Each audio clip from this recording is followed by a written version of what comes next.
to the Daily Dodge TV studios here with Terry Bell for today's Community Comment. Thank you very much, Jake, and welcome everyone to Community Comment. Our guest today is DeMaa, the fire chief in Waupun. It's getting to a time of year when there are a lot of unique challenges and concerns, and so we're going to talk all about them. If you have any questions or comments, we invite you to join the program. You can call us or text us at 920-887-9595, or you can call the WBEV studio line at 885-4446. BJ, welcome to the show. Always great to be here. Thanks, Terry. It's great to have you here. We have a lot of topics to cover today, but I just thought we should probably start the show since we're just a few days out from the historic, but we don't get a blizzard, an actual honest-to-goodness blizzard all that often, even though we live in Wisconsin. And we had one on Monday. And, people might be surprised the extent to which the fire department has responsibilities in severe weather. Yeah, it's certainly been a while. I tried thinking back when the last time we had a blizzard warning for our area, and quite honestly, I don't know that I could think of it. But yeah, when you start talking a major event like that, in my role with the city of Waupun, it's not only fire chief, but also emergency management director. So, we brought our city leadership team together, and we had quite a few conversations about preparedness. And but when you talk specifically about fire and EMS, you start talking snow amounts where they're measuring it in feet. There's different considerations that need to go into that, and trying to do as much planning as you can to ensure that we're still able to get emergency crews and vehicles out, especially in the rural areas where that wind really had an opportunity to blow and be able to respond to emergencies. What's the biggest job during a big snowstorm like that? I would guess it would be stranded vehicles, but you tell me for sure. Yeah, I think stranded vehicles is obviously always a concern. You think back, and I can't even remember, probably in the last 5 to 10 years, they've had a major shutdown in the Madison area where for miles vehicles were stranded, and in some of those cases, people were stranded for hours on end. So you worry about that, on your more rural roadways where a vehicle gets stuck, maybe it's not discovered for a while, whether or not that individual is still in there or not. I think as a society today, we're better prepared in that most everybody carries a cell phone with them now. But you do worry about stranded vehicles. When we talk about the size drifts that we were seeing, you worry about furnace vents, other natural gas vents that come out of the house, hot water heater. You worry about those getting blocked and carbon monoxide possibly building up in homes. So there are some things that we'll see, call types that we'll see come in when we have a bigger event like that. What kind of calls were you getting for the most part on Monday? Yeah, in the city of Waupun, we were, I'll call it fortunate. We saw our normal EMS calls come in, but we did not see any weather-specific events out of the blizzard itself. We did have some trees down with, I think it was the Friday wind event where we had some really strong winds as well. We had a couple power outages that we ended up responding to. Okay. But by and large, yeah, we came out of that in fairly good shape. All right, that is good news. Let's turn the corner to spring, and big job this time of year is yard cleanup and burning. And it's funny how the storm actually, we were already started in the burning season. Yeah, no, you're absolutely right. I know many of local fire departments had been out for our infamous controlled burn that is now out of control. So that season had started up. The snow is going to reset that a little bit, but we were talking before the show, warmer weather. It's we're gonna see highs in the 60s on Saturday already. So a lot of the snow that is there, it is going to disappear fairly quick, and it's just a great reminder for folks when we go through this time of year. The vegetation is all dead. It does not take much wind to move that fire around and move it around really quick. So, until we get to what we call green up, until that happens, folks just need to be very, very cautious when it comes to any type of burning. If it's burning trash on your property, if it's burning leaves, yard waste, just make sure you've got water and other means to control that fire so that it doesn't get into an area and present a bigger problem. At what scale burning do you have to do in order to get some kind of permit ahead of time? Yeah, that's probably largely based on what your local municipality's requirements are. How about in Waupun? Yeah, so in Waupun, we do not allow any open burning. You can do, what we would call clean wood, so nothing that's been stained, nothing that's been varnished, treated in any form. You can do that in a fire pit, but you can't finish raking up the leaves from the fall and burn those. We've got places in the city that you can take those and haul them to, but within the city there is no, I guess if you want to call it open burning, that you could just burn anything you'd want. Okay. People might be interested to know there are safe alternatives to burning. Yeah, like I said, there's composting within the city of Waupun. Again, out at our Department of Public Works garage, all your yard waste can be hauled out there, leaves, grass, down branches. They take all that material. They'll bring it to the back, and they've got compost piles set up. So as those piles do their composting, and when they get to a point where it can be used as fertilizer, then they'll haul that back up. There's places you can pick that up and actually use that for your gardens or flower beds. So it's a great reuse of those natural materials, and kind of that full circle of life where it's waste on one end, but it does a great thing for our gardens and flower beds on the other end. Sure does, and it keeps people and property safe too. Yeah, the biggest thing that I would say for folks, when it does come to open burning, especially if your municipality allows it, from a fire department perspective, there's a number of calls that we'll get paged out to every year where it's a controlled burn. We show up and the individual's there. If you're going to do that, make sure you're calling your dispatch centers. They usually have a non-emergency line. It's a very short process. They'll take your address, your name, your telephone number, and they'll just ask you for how long you think the burn's going to take place, and they'll log that. So at least we know, or the dispatch center knows that, John Smith drives by and sees a fire and calls it in. They can say, well, we've got a controlled burn called in that area, and we're not going to dispatch the fire department. Very good. We're talking to Waupun Fire Chief B.J. DeMaa about staying safe in the springtime. We're going to take a quick break here, but we'll be right back. You're listening to Community Comment on 95.3 WBEV, powered by Daily Dodge.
Bell.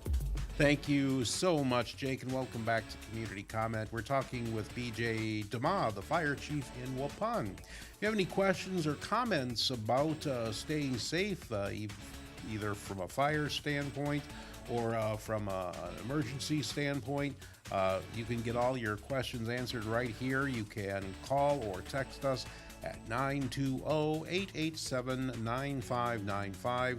Or you can call the WBEV studio line at 885-4446.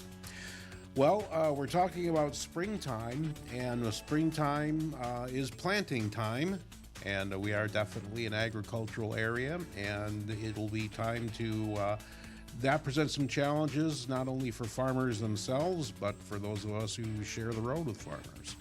Yeah, and that's probably the biggest takeaway there, right, is making sure that we're sharing that road. Agricultural equipment, when you think about it through the years, I mean, it's some of that equipment is huge. So it's making sure, again, allowing a little bit of extra time for travel,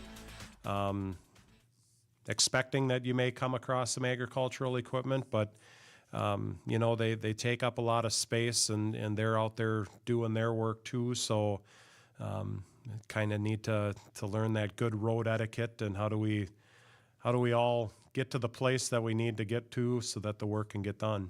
The frustration is understandable. Perhaps you get stuck behind a big, slow-moving vehicle for what may seem like forever, and you get impatient, and you think maybe you see an opening, or you think perhaps you're going to take your chances and try to pass a vehicle like that when you really ought not to.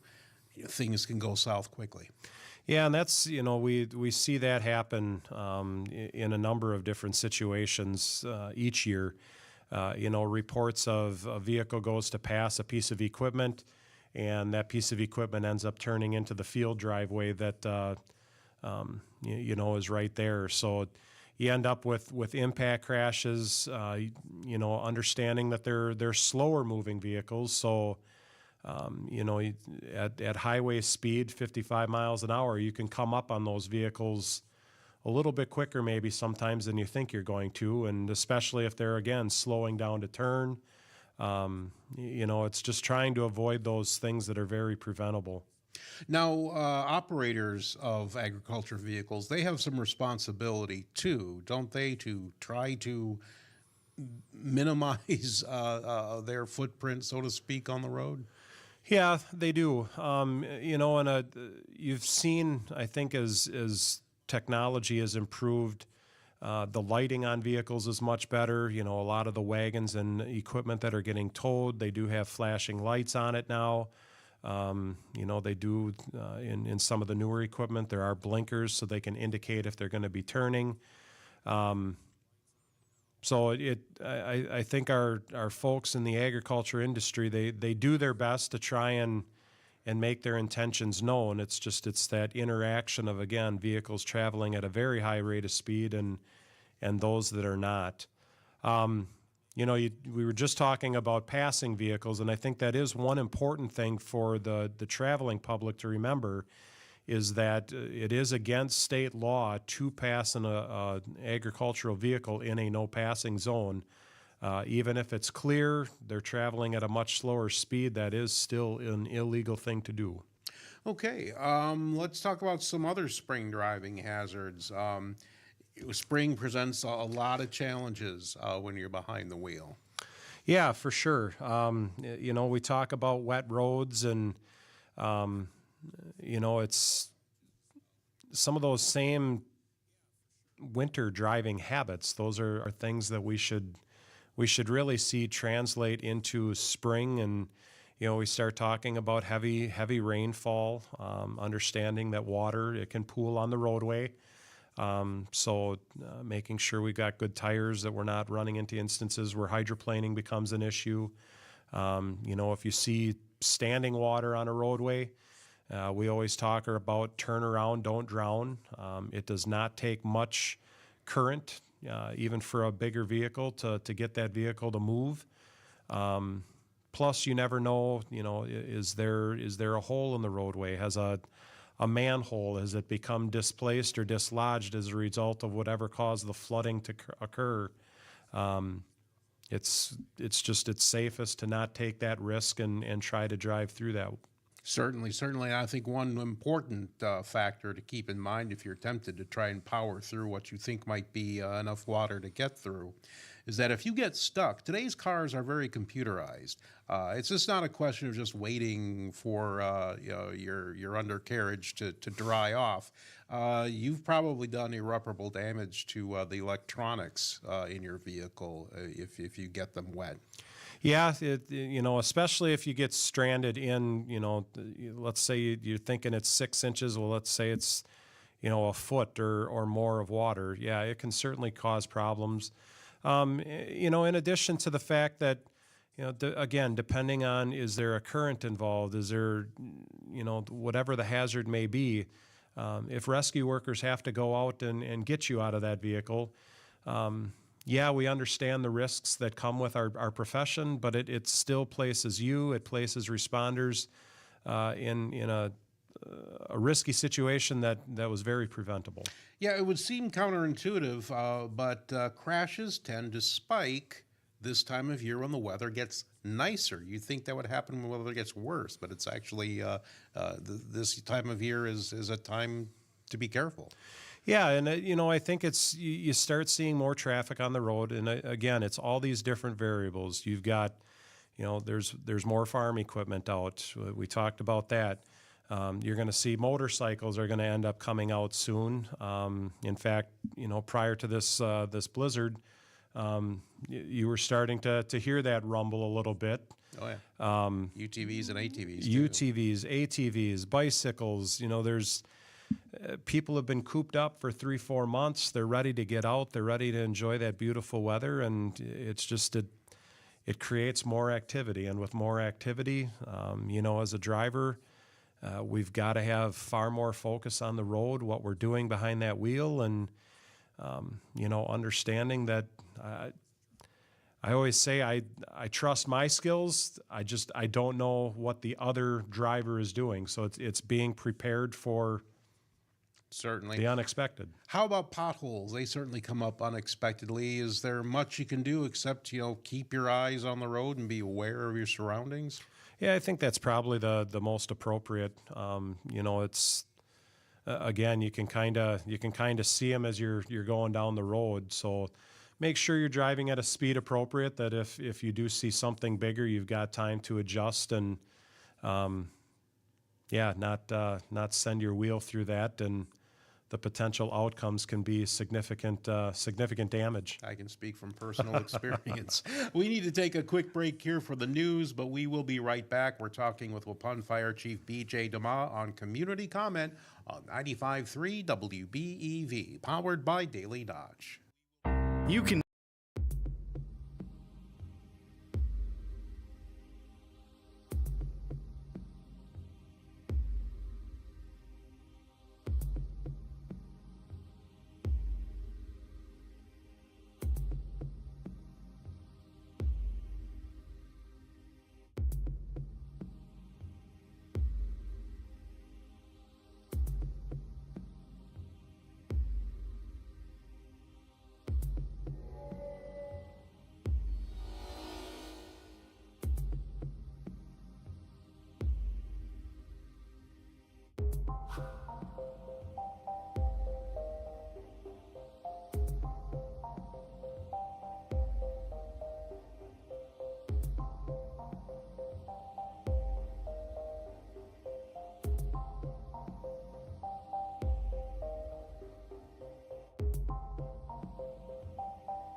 TV studios, here is Terry Bell.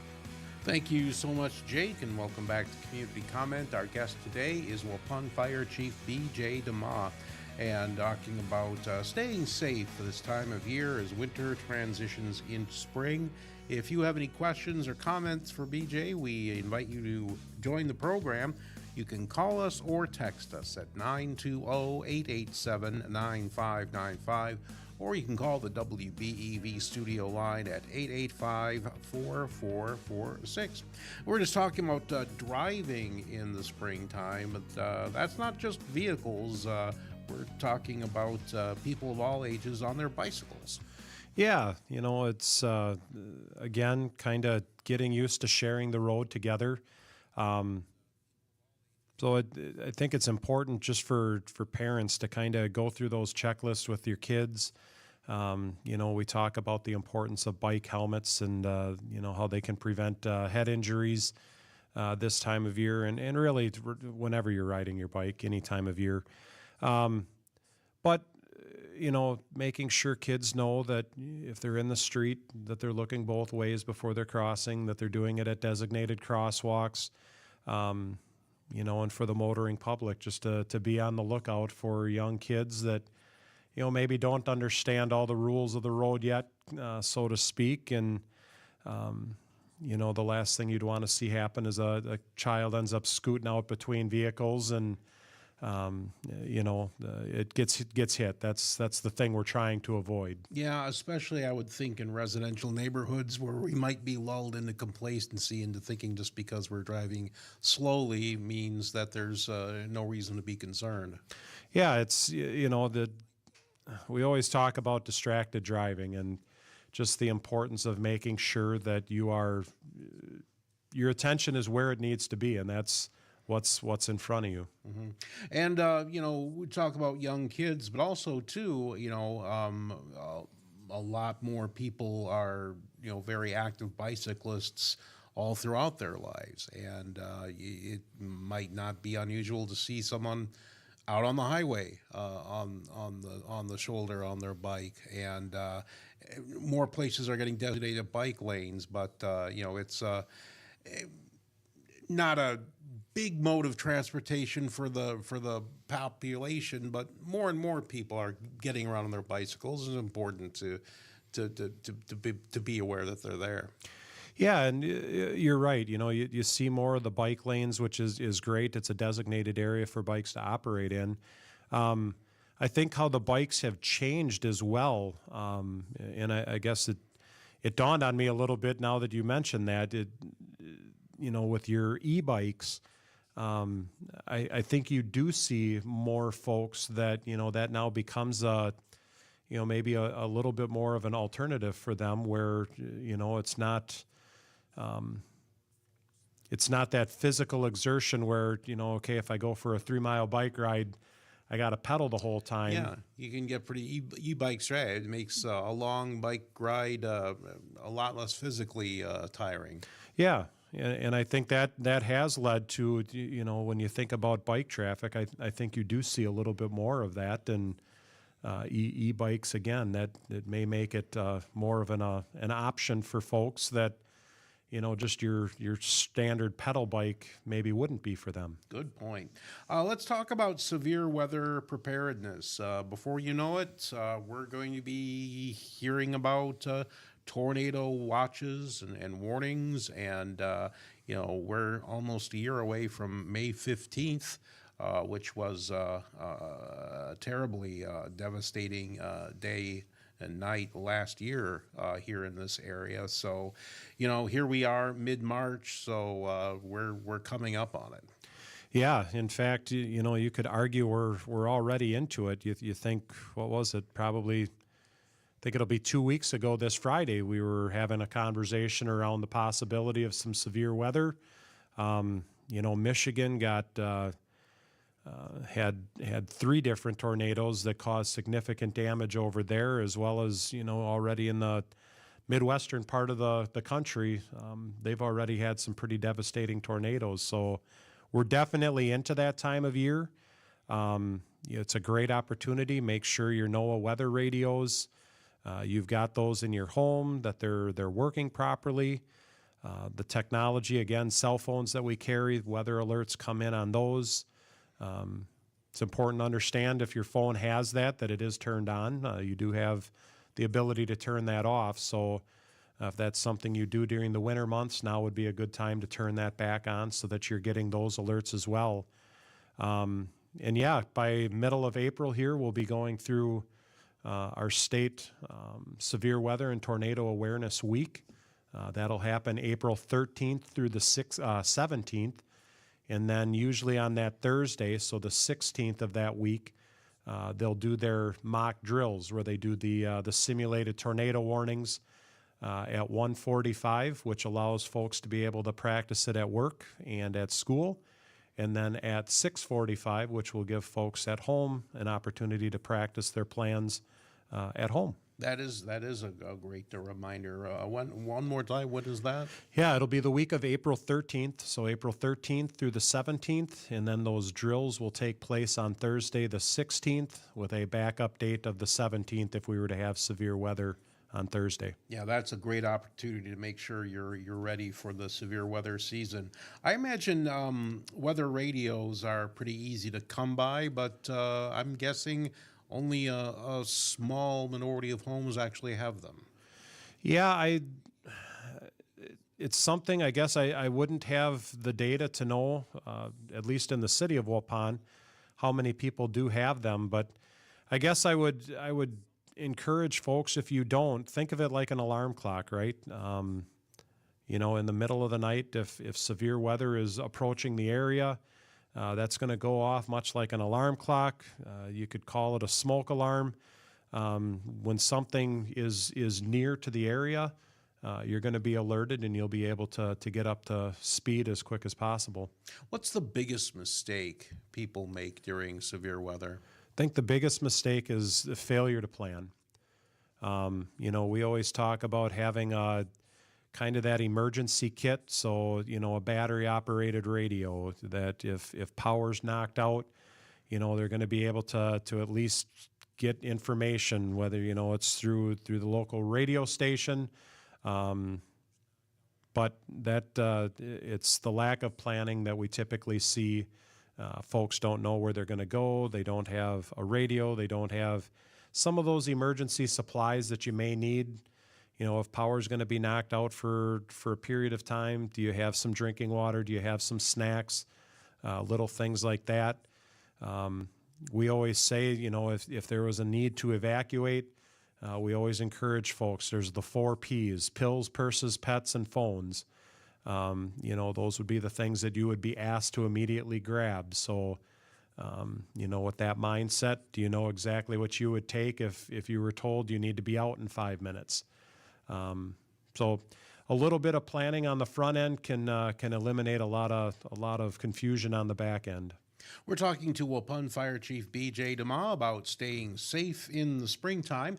We need to take one last quick break, but we'll be right back. You're listening to Community Comment on 95.3 WBEV, powered by Daily Dodge.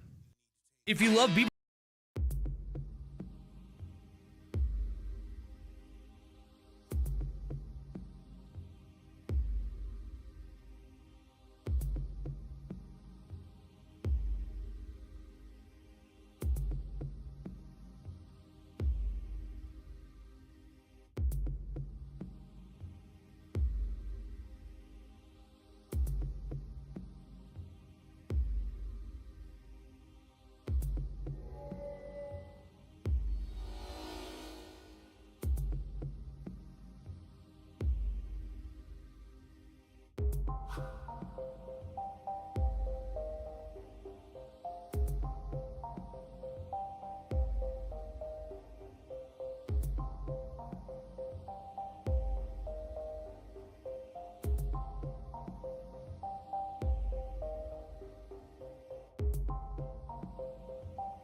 today's community comment. So in the Daily Dodge TV studios, here's Terry Bell. Thank you, Jake, and welcome back to Community Comment. We're speaking with Waupun Fire Chief BJ DeMaa today about staying safe in springtime. Everything from safe driving to being prepared to tornadoes or burning properly. You know, when you think about it, there's a lot going on in the spring that we need to do properly in order to keep lives and property safe. If you want to join the conversation, we still have a few minutes. You can call us or text us at 920-887-9595, or you can call the WBEV studio line at 885-4446. Spring is a good time to do some safety checks around your home. In fact, we just had daylight savings time, which I know is a recommended day for doing a lot of these checklists. Yeah, we always say change your clock, change your batteries. So, with the time change, if you haven't had a chance to do that yet in your smoke alarms and your carbon monoxide detectors, now is a great time to do that. Mm-hmm. Yeah, fantastic. Also, keep an eye on your dryer vents and your furnace transitions. Yeah, so, dryer vents are one thing that maybe don't get quite as much attention, but lint buildup it's primarily lint, but making sure that you're periodically checking your dryer vent and cleaning that. Excessive accumulations of that can lead to fires in that ductwork, and that lint is so flammable. It really is, and probably more flammable than people would even begin to imagine. So it, again, I think it's something that it's easy to overlook, but if you're starting to see indications like, boy, I seem like I got to run my dryer so much longer to get stuff dried, or sometimes it can be as easy as just looking on the outside, and if you see lint hanging from the vent itself, usually good indicators that something's going on, and I should probably at least start with just making sure everything's cleaned out. People should be just keeping an eye on the filter every time they put a load in. Don't put a load in without having a look at that. Yeah, no, for sure. That's, I think it's easy to just keep going load after load after load. So that's usually the first place to start. But, I also stress the importance of, even if your screen, there's no holes in it, it looks like it's doing a great job. That still doesn't mean that you don't have to worry about stuff getting by and ending up accumulating in the piping itself too. Mm-hmm. Boy, this is the time of year too when people are eager to get the grill out. Yep, it is, and it's the grilling safety. It's another very important thing in terms of when we fire that grill up. Making sure that we don't have excessive grease accumulation. If you kind of finished grilling up late last fall and it just got covered up and put into storage, always a good practice to get into. Clean it out good, clean it up good. When you are grilling, be aware of how close it is to your house, to other flammable items, or I should say combustible items. We've had instances in the past where grilling too close to the house and you end up melting the siding on the house. So it's awareness is one of the biggest takeaways. If you still use the old fashioned, if you're a charcoal person that uses the old method of grilling, is understanding the proper disposal of those briquettes. Don't just walk away from the coals after you're done cooking. Yep, absolutely. You can leave them sit for a while, but what we've found is instances where person will come back, 8 hours a day, 2 days later, they're cooled down. I'm going to just dump them in my trash receptacle, and just that little bit of turning it and giving it some air is enough to get those briquettes to reheat and cause a fire. And so I would always encourage folks, when you're done, take a pail of water, dump it over the briquettes, spread them out really good, and wait until you're, ready to put that trash bin out by the curb before you dump them. Absolutely. A lot of municipalities have restrictions on grilling on apartment balconies.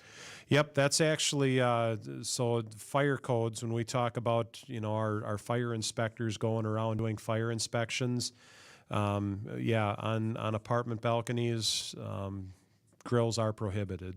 Absolutely. Spring is a great time to get involved with the Waupun Fire Department, and there are many different ways you can do that. Yeah, so within our department, we've got firefighter positions, we've got EMS positions. If it's something that you're looking for a way to be able to give back to your community, check in with your local fire department, your local EMS agency. We've got a great technical college system here with Moraine Park that offers that training. In most cases, the department has the means to either cover those costs or assist in doing that. But it's such a rewarding field to work in. Being able to help people, in arguably the worst situation they've been in, it gives you such a sense of accomplishment. And if you get that feeling from being able to help people, I can tell you I've been doing this for 23 years, and that's probably the one thing that keeps me going the most, is just knowing you're helping. Well, I was going to say, as I understand it, your desire to help people is what got you into the profession. Yeah, when I started, 9/11 had just happened in September of the previous year. In December, I submitted my application to the Waupun Fire Department, and in January, went through that process and got hired on as a paid on-call member. So, I've had zero regrets, and like I said, just that feeling of being able to help people. There's no better feeling. And there are a lot of different levels which you can get involved. Paid part-time, volunteer unpaid, full-time career. I'm probably leaving out a lot of possibilities. Yeah, no, you're right. It's, fire and EMS. Those are two, what would I call them? They're two first responder groups that, there's no other first response agency that's set up the way we are, being able to volunteer and give back to your community that way. Okay, what does it take to become a firefighter?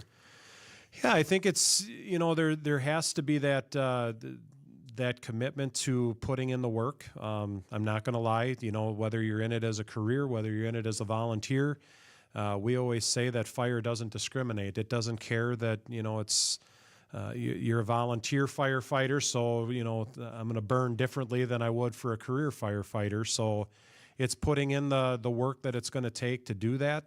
There has to be a level of commitment, not only from the individual, but we always say it's, if one member of a family joins, your entire family is joining that. And it's understanding that, there's going to be birthdays, there's going to be those special events that when the pager goes off, you got to go. You got to step away, and that's the time to serve. And so it is. It's hard work. It's you've got to have a passion to want to help people. Absolutely. Well, my goodness, we've had quite an hour. It went by so quickly. I want to thank you, BJ DeMaa, for joining us on Community Comments. Absolutely. Great to be here. You're listening to 95.3 WBEV, powered by Daily Dodge.